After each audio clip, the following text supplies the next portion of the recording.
Bismillahirrahmanirrahim. Apropos to the previous introductory video on time value of money. In this video, we will do some in-depth analysis and in-depth discussion about various concepts of time value of money. I will make a multiple videos on this very topic. I would like to keep my video within the time duration of within or under 10 minutes. So let's basically start understanding various concepts of time value of money, and this video series will definitely be followed by some other videos where we will be having a better understanding of concepts of annuity and various methods to calculate the present and future value of money. So these videos are going to be very useful for you, so you are requested to pay full attention. Okay, time value of money, basically time value of money है क्या? Time value of money को अगर आप simplest word में मैं आपके सामने explain करूं तो ये है कि जो आपसे, if I ask you a question, अगर आपको 50,000 रुपये आज ऑप्शन मिले लेने की, या 10 साल बाद 50,000 रुपीज आप किसी भी एक एज अ रिवार्ड आपके किसी अच्छे काम पे, so what you gonna prefer कि आज वो 50,000 लेंगे या 10 साल के बाद? So definitely there is a very obvious answer कि आज. सो जहां पे आपने ये आंसर दिया तो वहां पे ही हमें टाइम वैल्यू ऑफ मनी का कंसेप्ट मिल गया कि जो पैसे की वैल्यू है आज और फ्यूचर में, बेसिकली इन्हीं दो चीजों के साथ हमने प्ले करना है. और बहुत सी और चीजें जो साथ हम, जैसे अभी टाइम वैल्यू ऑफ मनी में ये चार concept, interest rate, simple interest, compound interest, amortization इस वीडियो में भी इस लेक्चर सीरीज में तो नहीं, लेकिन नेक्स्ट वीडियो में अमार्टाइजेशन पे भी बनाऊंगा. तो इन चीजों पे हम डिबेट करेंगे जो वैल्यू ऑफ मनी को कम या ज्यादा करते हैं with the passage of time. और भी बहुत से फैक्टर्स हैं जिनमें इन्फ्लेशन है जो मेन फैक्टर है, जो टाइम वैल्यू ऑफ मनी या वैल्यू ऑफ मनी को रिड्यूस करने में इंपॉर्टेंट रोल प्ले करता है. अभी इंटरेस्ट रेट बेसिकली मैं आपको इसमें बताऊंगा कि इंटरेस्ट रेट होता क्या है. हम पहले बात कर रहे थे कि which would you prefer. First करें, जैसे मैंने आपको 50,000 की मिसाल दी थी, 10,000 की मिसाल अभी आपके सामने है. अभी आप लेना चाहेंगे या 5 साल बाद? तो डेफिनेटली वो आज ही. तो टाइम वैल्यू ऑफ मनी का कंसेप्ट यहीं से आप इसको गो थ्रू करना भी शुरू कर दें. टाइम क्यों? बिकॉज सबसे जो इम्पॉर्टेंट एलिमेंट है वो वक्त ही है, वो टाइम ही है. ये पीछे हमने भी इन आपने चार एलिमेंट्स को देखा. इनको जब आप पढ़ेंगे हम देखेंगे interest rate, simple, compound interest जो मिला के होता है.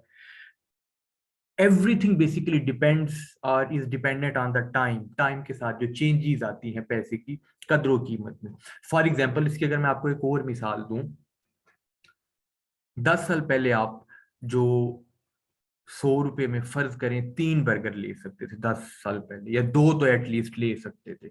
लेकिन अभी आपको अच्छा बर्गर 100 रुपए में एक मिलता है, एटलीस्ट जो थोड़ा बहुत माकूल हो.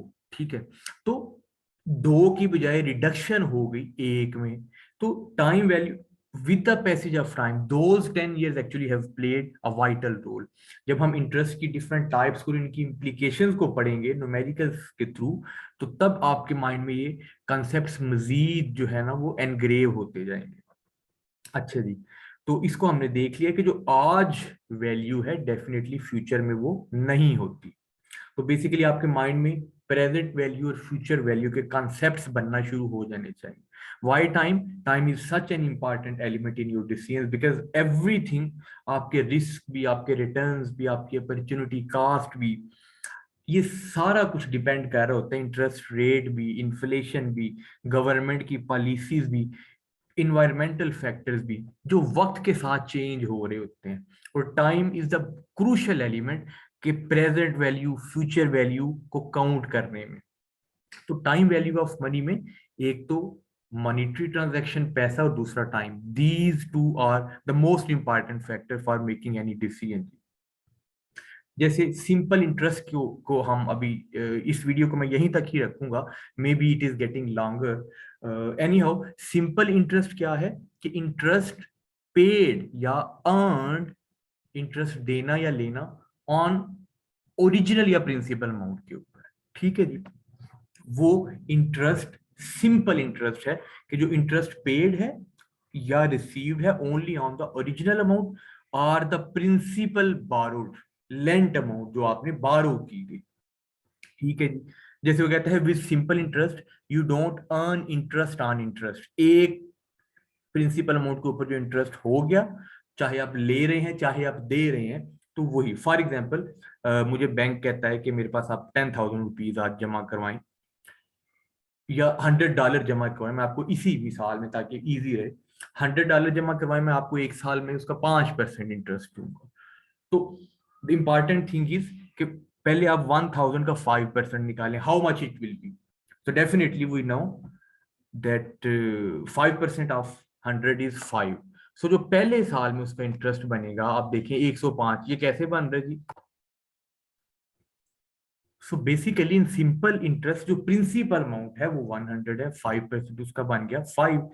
जाहिर है 5%, 10% ऑफ 100 इज 10, 5% ऑफ 200 लेट्स 2.5। तो आप इजीली कैलकुलेट कर सकते हैं उसे। ठीक है जी, तो 105। अब आपकी प्रिंसिपल अमाउंट फर्स्ट ईयर है, ठीक है, बैंक ने मुझे कहा जी $100 जमा करें, मैं 5% इंटरेस्ट दूंगा आपको। ठीक है, देख लेते हैं 5 साल के लिए या 4 साल के लिए या 10 साल के लिए, whatsoever is the pattern. So with simple interest you don't earn interest on the interest, यानी प्रिंसिपल अमाउंट के ऊपर आपने अर्न करना है या देना है। First year 5% of 100 we know it's 5। तो प्रिंसिपल अमाउंट पहले साल के इंटरेस्ट ऐड करने के बाद बन गई 105।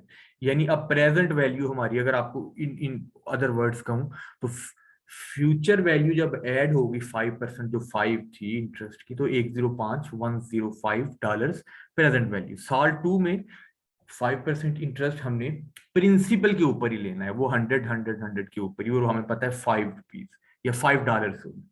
सो 105 के बाद वो 1010 बन जाएगी, 1010 के बाद 15, और 1015 के बाद 115 के बाद 120। बेसिकली 4 साल के बाद with the increase of 5% interest which is being अबियर on the principal amount. Interest basically क्या है? इंटरेस्ट बेसिकली वो अपॉर्चुनिटी कास्ट है जो बैंक आपके उन पैसों को यूज करके आपको रिटर्न कर रहा है बेसिकली।